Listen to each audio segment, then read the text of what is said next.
దివ్యాంగ శక్తి పథకంతో దివ్యాంగులకు ఉచిత బస్సు ప్రయాణ సౌకర్యం కల్పించినందుకు కృతజ్ఞతలు తెలిపేందుకు దివ్యాంగులు తూర్పు నాయుడుపాలెం క్యాంపు కార్యాలయంలో రాష్ట్ర సాంఘిక సంక్షేమ శాఖ మంత్రి డాక్టర్ డోలా శ్రీ బాలవీరాంజనేయ స్వామిని కలిశారు. దివ్యాంగ శక్తి పథం పేరుతో ఉచిత బస్సు ప్రయాణం వసతి కల్పించినందుకు సీఎం నారా చంద్రబాబు నాయుడుతో పాటు డోలా శ్రీ బాలవీరాంజనేయ స్వామికి కృతజ్ఞతలు తెలిపారు. కేక్ ఏర్పాటు చేసి మంత్రి స్వామి సమక్షంలో కట్ చేసి అభినందనలు తెలిపారు. ఇచ్చిన మాట ప్రకారం దివ్యాంగ శక్తి పథకాన్ని అమలు చేశామని అన్నారు. దివ్యాంగుల అభివృద్ధి సంక్షేమానికి కూటమి ప్రభుత్వం కట్టుబడి ఉందని అన్నారు.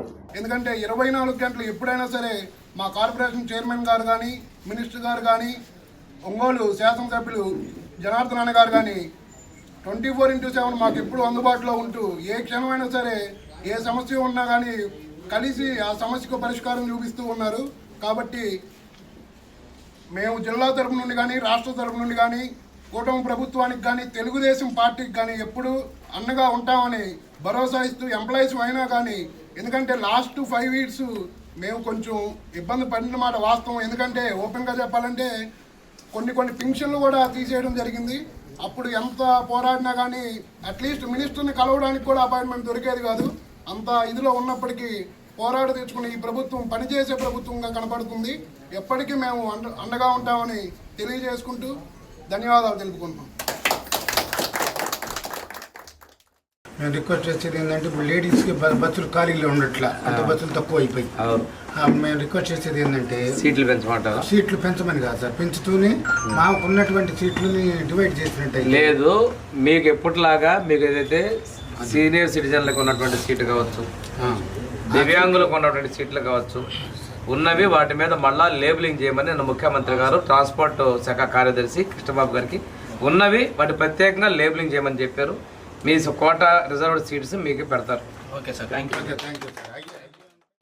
నిన్న మార్చి 18వ తారీఖున అమలు పరిచాం.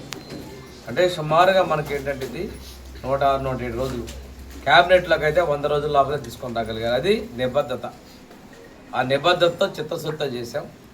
మేము ఏదైతే స్త్రీ శక్తికి ఇస్తున్న బస్సులు అన్నింటిలో కూడా మీకు కూడా 40% పైబడినటువంటి వైకల్యం ఉన్నటువంటి దివ్యాంగులందరికీ అవకాశం కల్పిస్తున్నాం.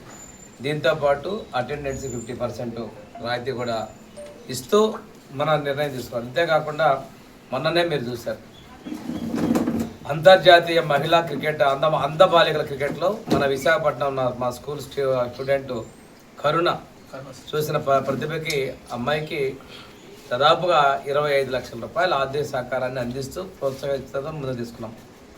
అదేవిధంగా మన టీం కెప్టెన్గా ఉన్నటువంటి దీపిక అనంతపురం జిల్లా మనకి ఆ పాపకు కూడా ఇల్లు, అదేవిధంగా 10 లక్షల రూపాయల ప్రోత్సాహం కూడా మనం ఇవ్వడం జరిగింది.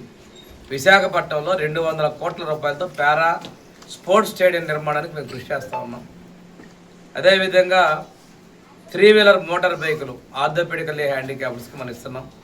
విజువల్లీ ఛాలెంజ్డ్ పర్సన్స్కి వచ్చేసరికి ఈ స్టిక్స్ మనకి దారి చూపేదానికి ఈ ఎలక్ట్రానిక్ స్టిక్స్, దాంతోపాటు ల్యాప్టాప్లు, మన స్మార్ట్ ఫోన్స్ కూడా ఇవ్వడం జరిగింది.